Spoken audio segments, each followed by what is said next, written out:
بسم الله الرحمن الرحيم. اخواني واخواتي، السلام عليكم ورحمه الله وبركاته. النهارده الخميس كما وعدناكم بالجزء الثاني من متابعه السلاجه.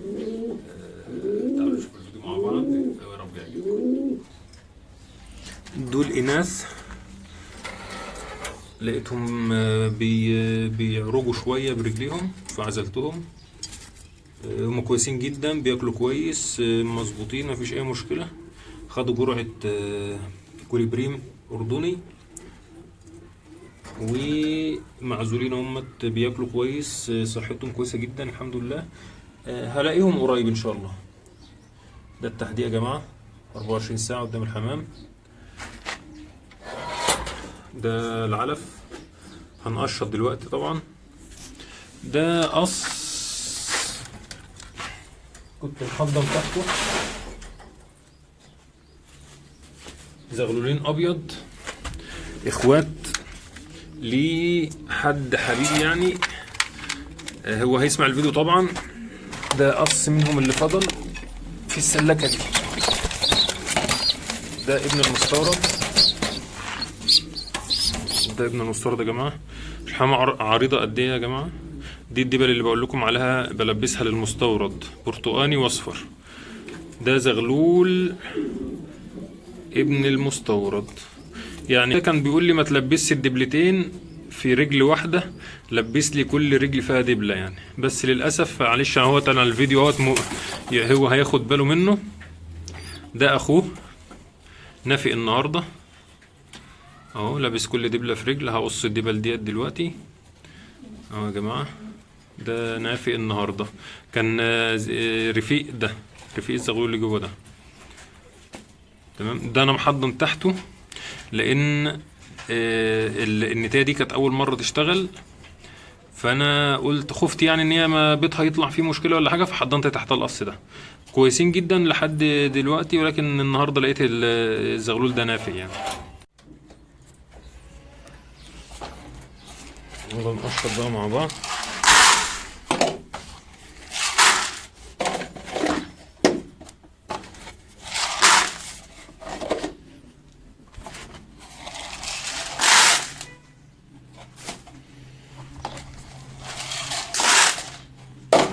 يا جماعة في الشتاء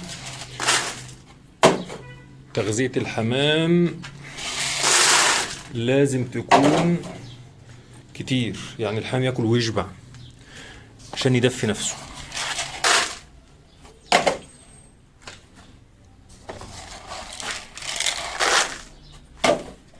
يعني انا بسيب الاكل قدام الحمام ساعتين وارجع اقشط، بعلف كتير ياكل براحته خالص، وبعد ساعتين بشيل العلافات خالص من قدامه لتاني يوم.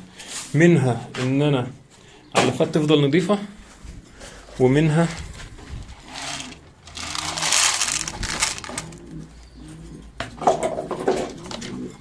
ان انا ايه اقشط يعني.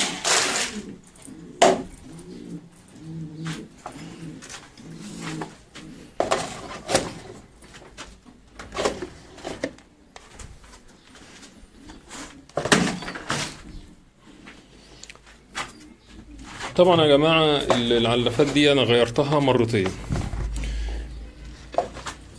ولكن انا كنت مفكر يعني ان الغطا هينفع معايا اللي هي الغطيان بتاعتهم، ولا اي اندهاشة بصراحة. بقيت اشيل كل العلافات زي ما انتم شايفين كده، والبسهم جوه بعض، واجي تاني يوم وانا بعلف اركبهم في السلكات واعلف.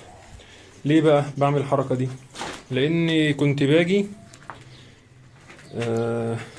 وانا بعلف تاني يوم الاقي فيه بعض الزرق فين؟ في العلافة يعني. بس كنت بعلف على القد بالظبط 75 جرام للقص، واحط العلف على القد واسيب وخلاص ما اطلعش تاني.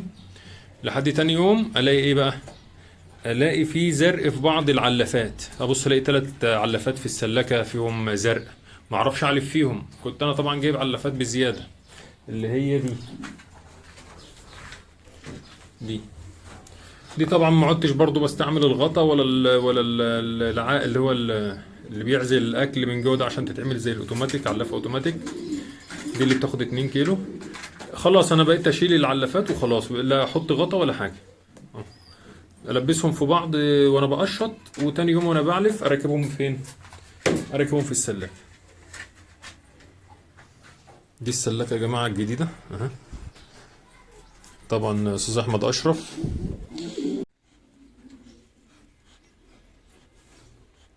دي يا جماعه مخصبه.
تعالوا نشوف بقى القص المولي منزله. مولي منزله فرنساوي جميلة والله. هنكشف على البيض مع بعض. القص ده صعب جدا وغشيم إلى أبعد درجة يعني. حتى وأنا بشد البيضة شايفين اتعملت ازاي، طبقت من ناحيتين. يلا مش مشكلة، هي فرصة. هو طبعا البيض ده عمر فوق ال10 أيام. البيض مخصب الحمد لله. كنت نسيت تفرزه. الحمد لله ان ده حصل. يلا خير، هنتعلم بقى مع بعض ازاي نعالج بيضة زي كده يعني. لو حصل معنا نفس الموقف ازاي نعالجه مع بعض. طيب يلا تعالوا نشوف هنعمل البيضة دي مع بعض ازاي. الموضوع ان شاء الله يبقى بسيط جدا. البيض ده يا جماعة مخصص. دي البيضة اللي اتطبقت مننا. المعدات بقى المطلوبة، انا بالنسبة لي استعملت مقص بس. هنجيب مع بعض بيضة من بيض الحضان. طب تعالوا بقى بالمرة الأول نكشف على بيض القص ده كمان. هو برضو في نفس العمر، عمر 10 أيام.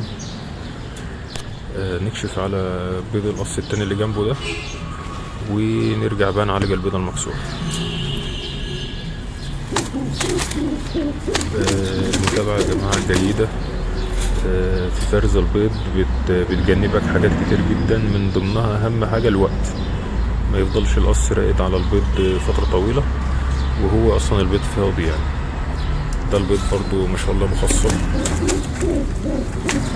تعالوا بقى مع بعض نشوف احنا هنعمل البيضة دي ازاي، نعالجها ازاي. ده بيض حضان على فكرة. البيض ده يا جماعة سيلفر، بيض لاحم فرنساوي سيلفر وارد الخارج. هجيب مقص ونفضي بيضة من البيض ده. اوريلكم بقى بالظبط اهوت البيضة المكسورة.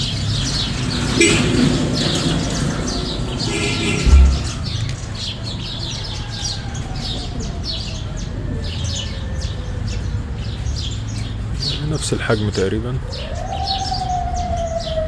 طيب المقص كده بقى بالراحة، ونخرم البيضة ونفضي المكونات بتاع البيضة ونسيب القشرة بس.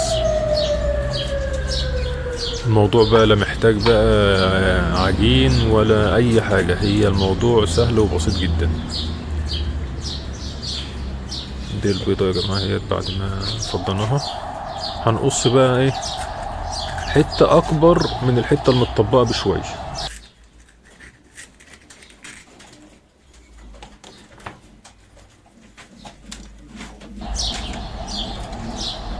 بس كده هنقلبها بس عشان تبقى في نفس الاتجاهات، نلزق الموضوع كده. خلص يا جماعة. التطبيقة اللي الناحية التانية دي خلصت. تعالوا بقى نعمل واحدة برضو للتطبيقة دي. طبعا اي بيضة وقعت او انكسرت او اتطبقت والقشرة الداخلية اتخرمت الموضوع باظ. البيضة خلاص فسدت يعني. لا تقولي لزق بقى ولا حتة زرق نحطها على البيضة ولا الكلام من ده. طبعا طول ما القشرة الداخلية دي سليمة، اللي هو الغشاء الداخلي سليم ومفيش اي زلال نزل من البيضة ان شاء الله ممكن تكمل يعني. احنا قصينا كمان الحتة التانية ونلزقها كمان على المنطقة وخلاص. لا بنحتاج صمغ بقى ولا بنحتاج حاجة. الموضوع خلاص كده الموضوع انتهى.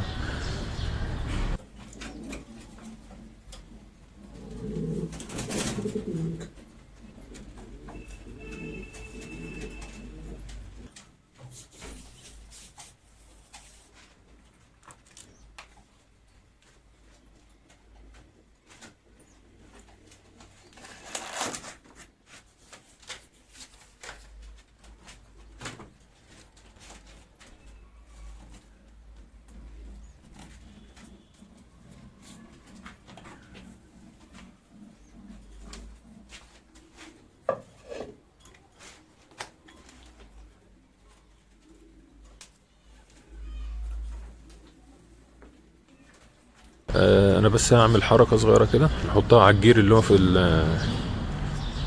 على شوية جير اللي هم في الدرج دول، عشان بس ايه الزلال بتاع البيضة اللي جوه ده ما يلزقش في الحمامة وهي راقدة وهي قايمة بقى تيجي واخدة الايه، تيجي واخدة البيض وايه وقايمة مكسرة.